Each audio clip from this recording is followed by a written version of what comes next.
Hello friends, my name is Professor M.S.Rao. I have authored 53 books, including the award-winning book titled See the Light in You, for which the Nobel laureate, His Holiness the Dalai Lama, is it in a foreword.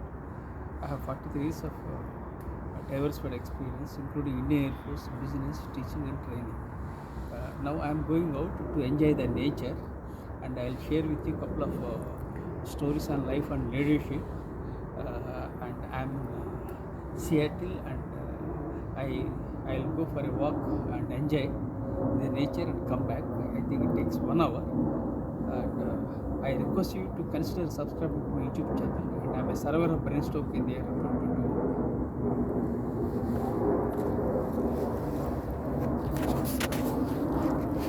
2022. Yes, Bagheera, how are you? Huh? Mesmerizing cat. Bagheera is mesmerizing cat. Hi. Come. Come. Yes. Come. Enjoy.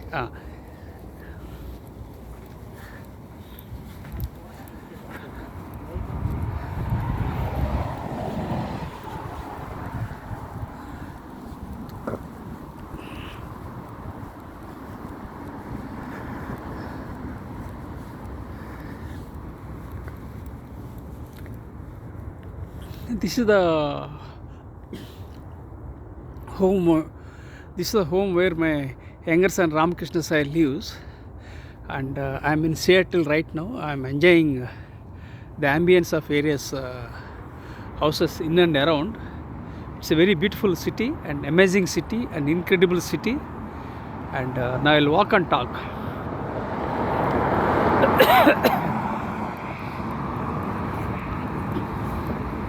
Good morning.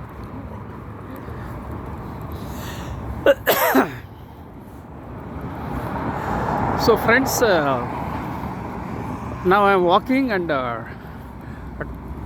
talking various aspects on life and leadership, and just 15 minutes ago I completed my interview on soft leadership.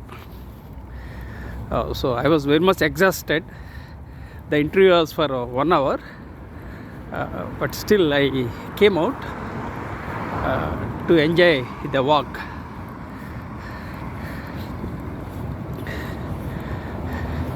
And I have a brain stroke in the year 2021, and I have health challenges, and I had to go for a walk. So now I am going walk. So I am following the trail. The road is very straight. I will go straight and come back. I think it would take an hour, because I have the habit of sharing my knowledge. So now I will share with you. So when I share something, some of the people will appreciate my work, and they will share with their networks. So in this way I impact people. So now I am walking by holding my smartphone with my left hand, and I have a chronic back pain since 2007. Of course, I have been hitting gym for more than 40 years. That apart from that, I started going for a walk, and after the brain stroke for an year, I was at home. Then after 1 year of completion of my brain stroke in the year 2021, I joined a gym regularly. So then again, what happened now? I am in USA. So for the last 4 months I am in Seattle. So I am walking. I am not doing any workout here. So again, when I go back to India, then I will go to gym regularly and do the work regularly. So I have to go for a walk so that I can get relief from my back pain. I have a chronic back pain. Second thing, I have a brain stroke. Third, I have internal allergies. So lots of challenges I am having. And I'm a survivor of brain stroke in the year of 2021. I don't have two-wheeler. I don't have four-wheeler. I don't get any pension. I don't have any regular income. So I'm 61 years old with mental challenges, physical challenges, and financial challenges. Despite having all the challenges, I rose from the ashes like a phoenix. So never give up in life. Life is an opportunity. Life is a gift. So enjoy every moment of your life and keep adding value and impact humankind. I create models and methods. I create rules and perspectives, and recently I started my own philosophy 1 month back. So I'm very curious and creative by nature. I'm an author, researcher, and a storyteller. So I create my own stories to make a difference and impact humankind. So this is what I do it, and these are all the basic things I do it. Of course, apart from that, I do lots of stuff. So right now I came out of the interview. I think it took 25 minutes back. I completed my interview. So first I'll talk about Seattle story. Seattle is a very beautiful place, and people are amicable and adjustable. They are warm and friendly, and people respect LGBT. They respect diversity, and it's a beautiful city. And Seattle is more expensive than Dallas, and less expensive than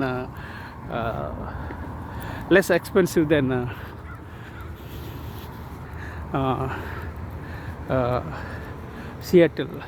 So precisely, New York is costlier than Seattle, and then again Seattle is costlier than Dallas briefly. And I came to USA for the first time with my wife, and right now I am enjoying the precious moments here. And it has been 4 months I am in Seattle. So I love this city. It's very beautiful and amazing. I love this city, and very clean and very tidy and well organized city. And America is the number one country in the world with lots of opportunities. Of course, every country has got opportunities and threats. When we compare America has got more opportunities than threats. So overall, it's a beautiful country, and I came to USA for the first time. And entrepreneurship is thriving in Seattle, and Seattle and Bellevue are closely connected, and it takes 20 minutes drive from Seattle to Bellevue. So I visited a couple of places in Washington, and I also visited Oregon State. I visited some places in Oregon, such as New Salem and Portland. So I visited 2 states in USA. So I'm very happy that I visited these 2. And apart from Seattle, there are some companies. They are doing good. They are Boeing, Alaska, then Microsoft, Amazon, Costco, Northstrom. So these are the Starbucks. These are the companies. They are doing good because leaders had vision. Entrepreneurs had a vision, and they started a business and succeeded. And when you look at Jeff Bezos, he started from garage, and he started with books and became a billionaire.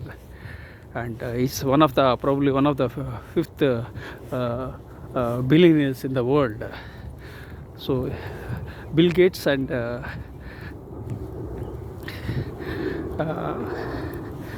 Jeff Bezos live in Seattle. Of course, there are some entrepreneurs they are living here. For instance, LinkedIn co-founder Reid Hoffman lives in Seattle with his wife. So like that, very great people are there in Seattle. So I'm happy that I came to know about these people, because I'm a researcher, and I am very curious and creative by nature, and also I do a little bit of research on various aspects. So then again, entrepreneurship is thriving in Seattle, and entrepreneurship is not an easy thing. It's very challenging, and majority of the entrepreneurs fail. Very few succeed because of various reasons. Some of the people they give up. Some of the people they find it challenging to continue their entrepreneurial ambitions due to some external forces and external threats. So very few people succeed as entrepreneurs. We can't say that they lack the zeal to succeed as entrepreneurs, because sometimes things don't work out, so they just give up, and they give up their dreams and do something else. That's how people do in about entrepreneurship. So I strongly advise you to become an entrepreneur, because and when you become an entrepreneur, what happens? You add value and impact stakeholders, and you get money and you get visibility. So lots of advantages. But at the same time, there are challenges, because the failure rate is very high among the entrepreneurs, and so it's a very risky game, and entrepreneurship is a dogfight. Entrepreneurship is for brave-hearted, not for the faint-hearted. So you need to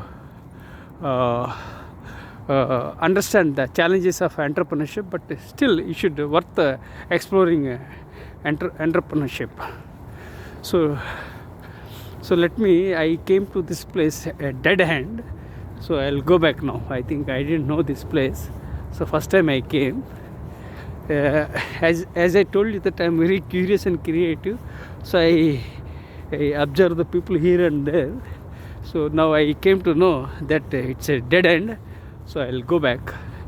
Let me see if there is any way to go back.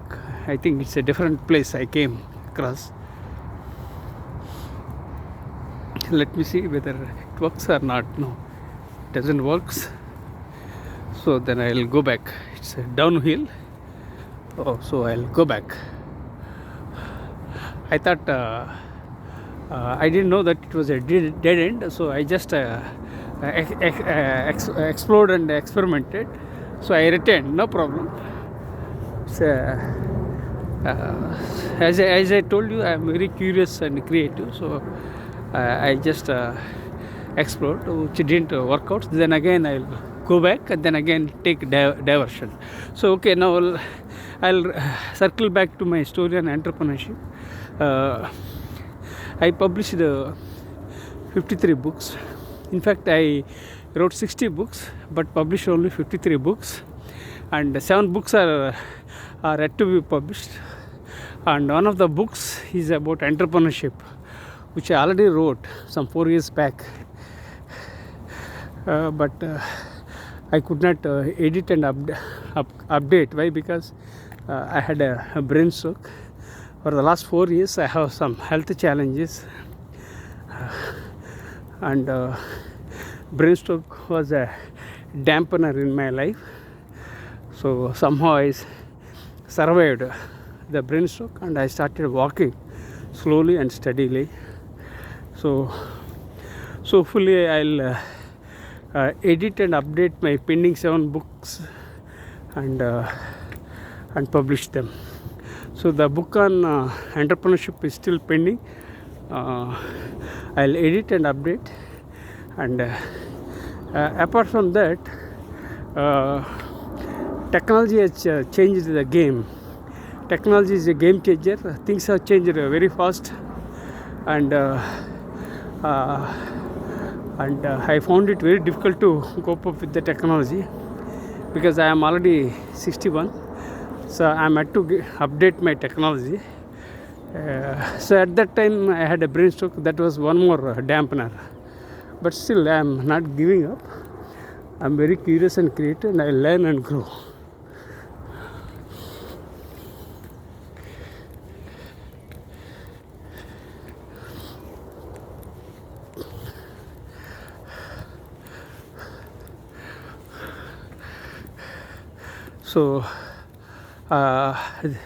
So this is a Seattle story, and briefly about entrepreneurship. Now I'll move on to the next topic. So usually what I do, I walk and talk. So I hold my smartphone with my left hand.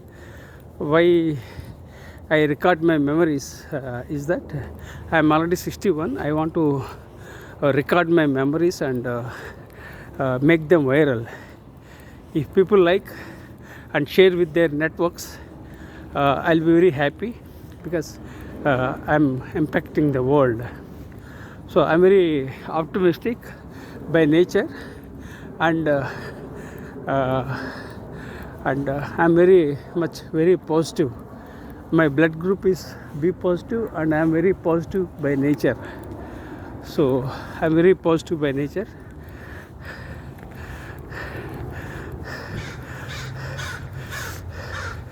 So I want to talk about the interview which I completed, I think some 30 minutes back. I was interviewed by Christopher just now, 30 minutes back ago, on soft leadership, and he has asked a couple of questions about soft leadership, and it went on well. I think it lasted for 40 or 45 minutes. I don't count exactly the time, but Christopher Salem, he's my good friend, and he already interviewed me in the past. Then again he interviewed me. Last time he interviewed me about my brainstroke. Now he interviewed me on soft leadership, and I'm very lucky that I got very good friends across the world. So they invite me to speak on various topics because of my quality connections, and basically because I am an author. So he invited me to speak on soft leadership, and I spoke with him about soft leadership. Now I'll talk briefly about soft leadership. So it's very cold in Seattle, and it is uphill task. So I'm climbing up. So I am very much tired, but still I am walking forward. So it's very challenging. So now let me talk briefly about soft leadership. I started a new leadership perspective, that is soft leadership. And why I had to coin this new leadership perspective was that when I was teaching for students during EMBA courses, then I was training for when I was conducting MDP programs in the year 2010. The audience felt that there was a gap. They thought that the prevailing leadership styles at that time were not okay, because there were so many leadership styles such as autocratic, democratic, delegative, then again servant leadership, like that. Lots of leadership styles were there. So the audience felt that there was no need for the prevailing style, so why not to explore something new? So the audience asked me. So then I made notes. I have the habit of writing down the things. I have documents on various aspects like triggers, quotes, then again ideas. I have an ideas box where I write down my ideas, and whenever I get an idea, I'll take my ideas and I'll work on them gradually. That's how I do it. So then I noted down that there was a gap.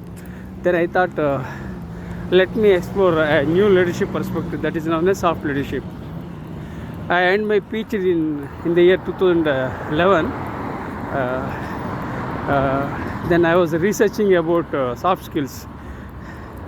Then I integrated soft skills with leadership. My PhD was about soft skills. Then, and I am passionate about leadership because I served in the Indian Air Force. So then I blended soft skills with leadership and coined a new leadership perspective that is known as soft leadership. This is the origin of soft leadership. And the soft leadership helps countries achieve peace and prosperity. The soft leadership helps organizations achieve excellence and effectiveness. The soft leadership helps all generations, whether they are baby boomers, Gen X, Gen Y, or Gen Z. So for all generations, this soft leadership is required. This soft leadership is required especially from the perspective of artificial intelligence. So this is briefly about soft leadership. The soft leadership means it's a partnership. That means no more bosses, no more subordinates. We are all partners. Previously there was a hierarchy, so superiors, subordinates. Now, in view of the prevailing global trend, so we have to emphasize on partnership rather than different leadership styles. So this soft leadership works not only now, in the future. So I am doing a lot of research about soft leadership. Then I published around 10 books on soft skills and soft leadership. And one of the books on soft leadership is Soft Leadership, A New Direction to Leadership is the book title. And that book I published a few years ago. And I have dedicated that book to Peter Drucker, who is known as the father of modern management. That was the one unique aspect. The second unique aspect was that Philip Kotler, who is known as the father of modern marketing, has written a foreword for my book titled Soft Leadership, A New Direction to Leadership. A third uniqueness was that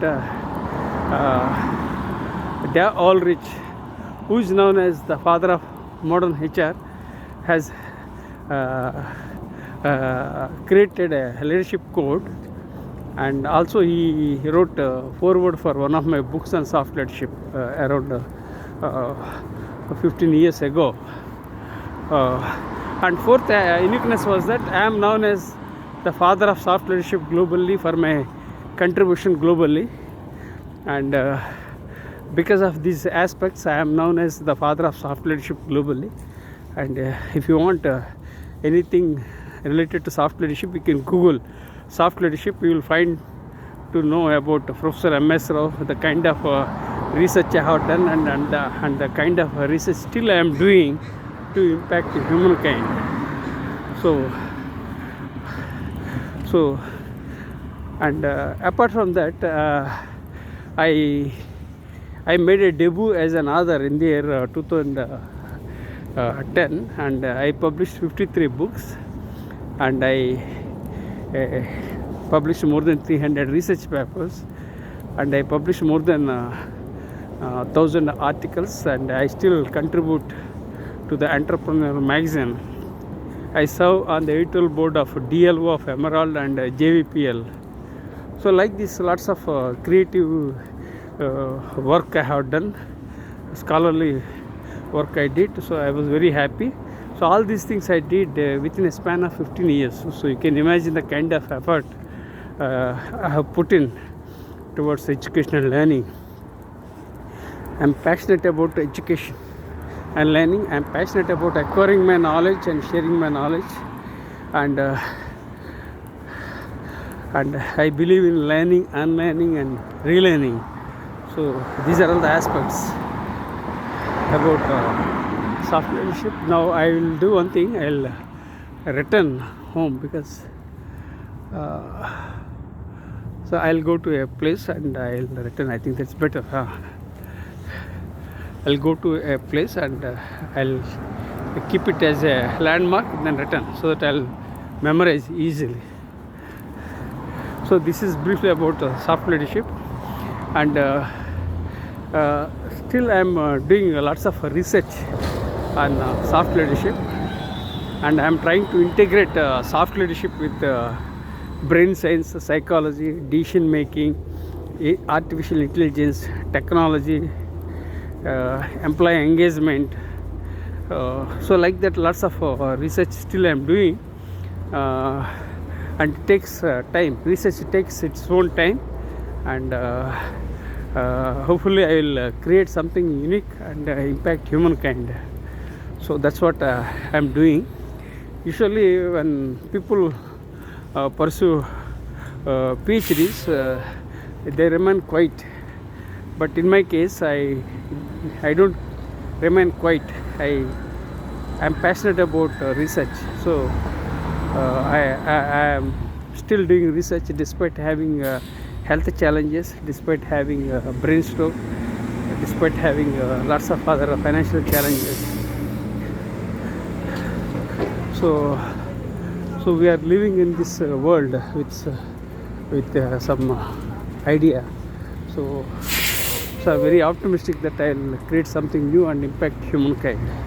So this is the place. I'll stand here for a moment, and I'll return. Yeah, street closed.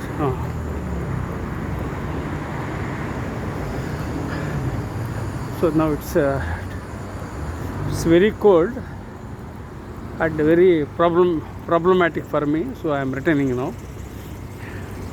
So this soft leadership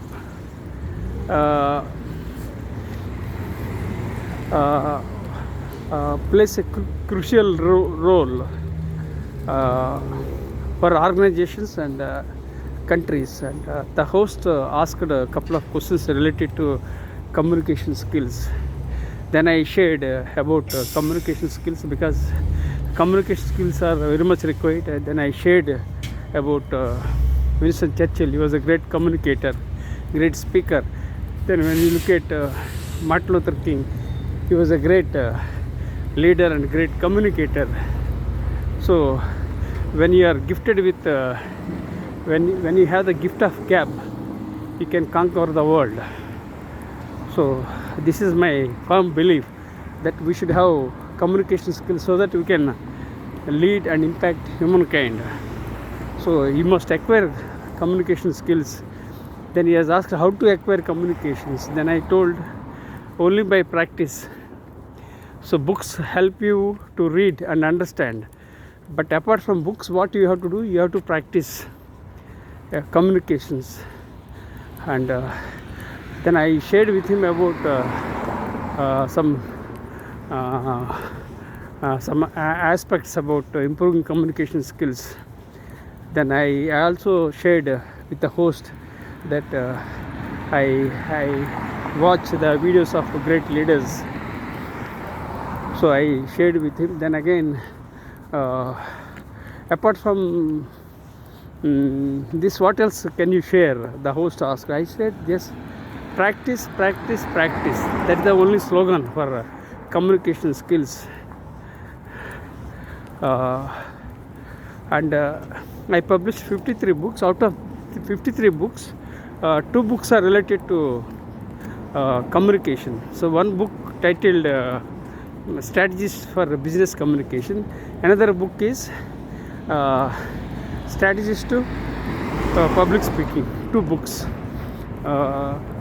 Both books on communication resonate my area of expertise. I shared with him. Then he has asked about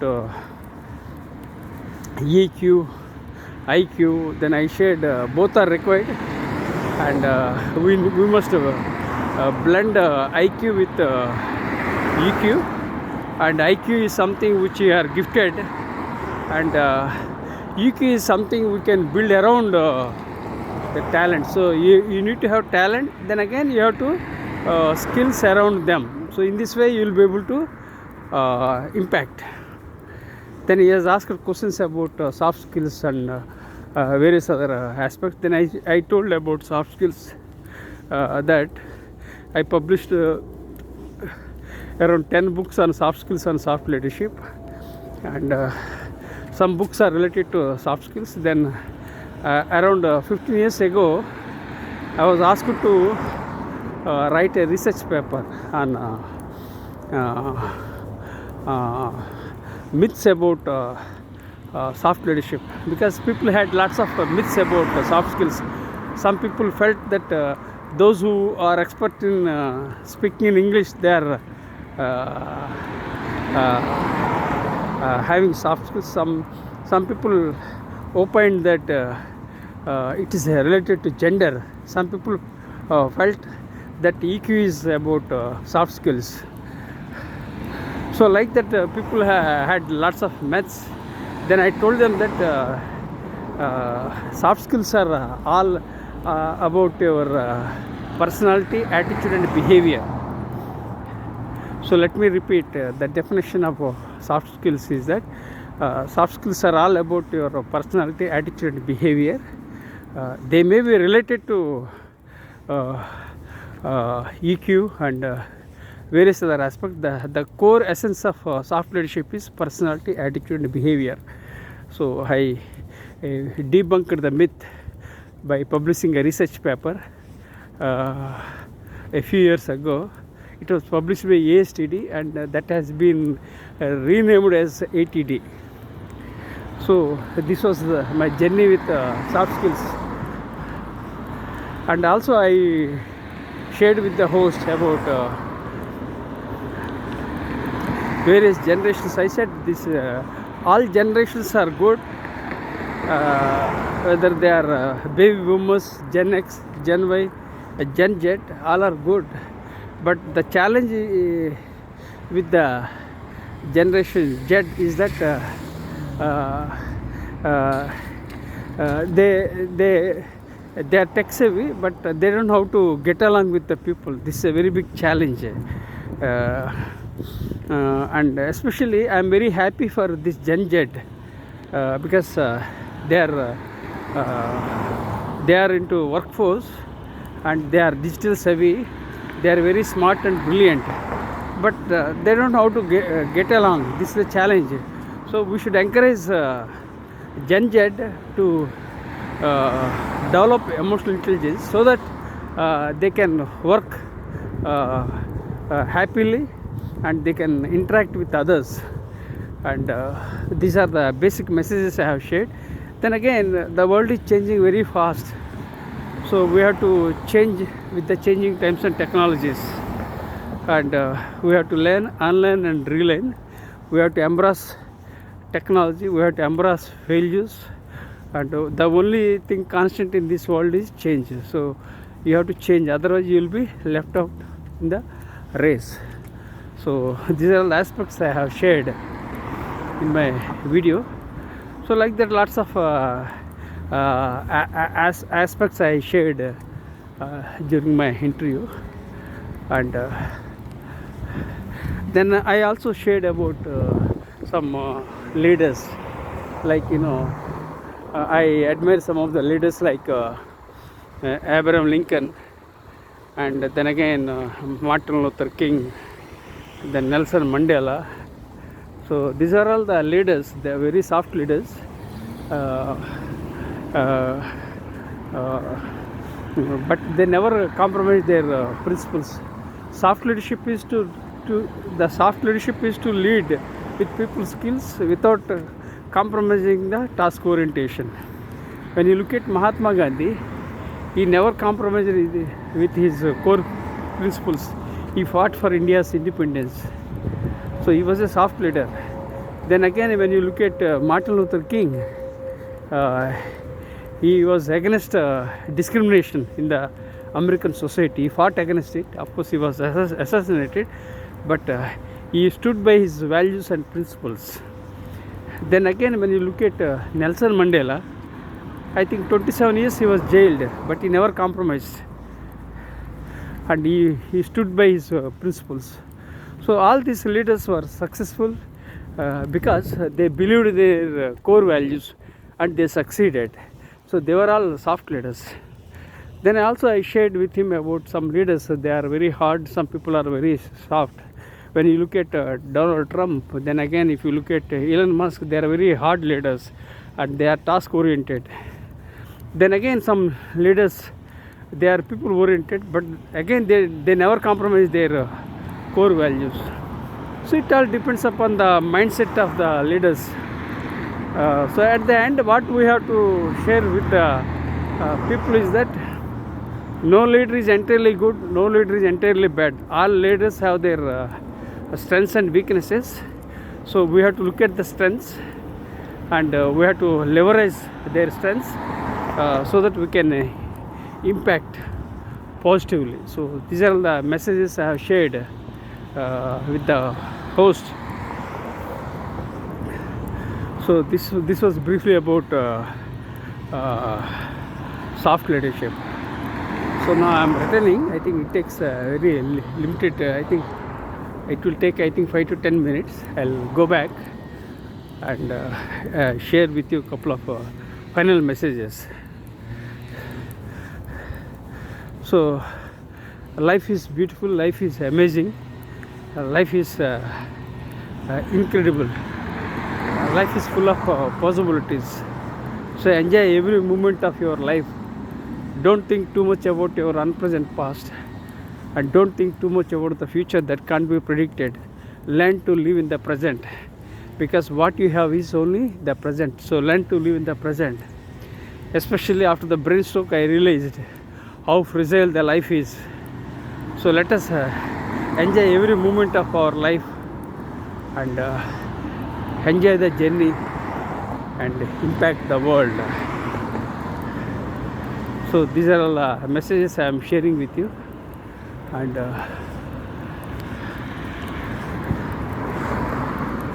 so now I think it will take around 5 minutes to go back. So it's very cold in Seattle, and we entered winter season, and snow is also very likely in this place, but right now there is no snow, but it's very cold. But still I am holding my smartphone with my left hand. It's very painful and stressful, and I can't shift my smartphone from left hand to right hand, as my right shoulder and right hand is numb. So please empathize with me, and I am not a tech savvy, so I am only uploading raw videos. Why I am uploading videos is that I want to keep them as my memories. In case if I am gone from this world, at least my memories will be there forever.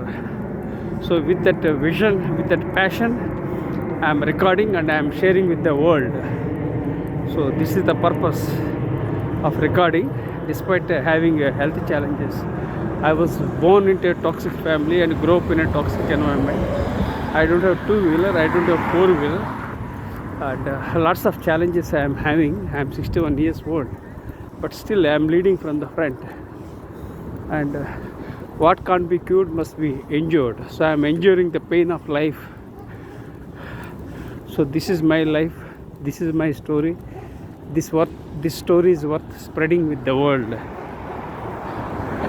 So I returned because I spoke, because if I speak more than 30 minutes I get exhausted. So I already spoke for 1 hour with the host. So now I returned home.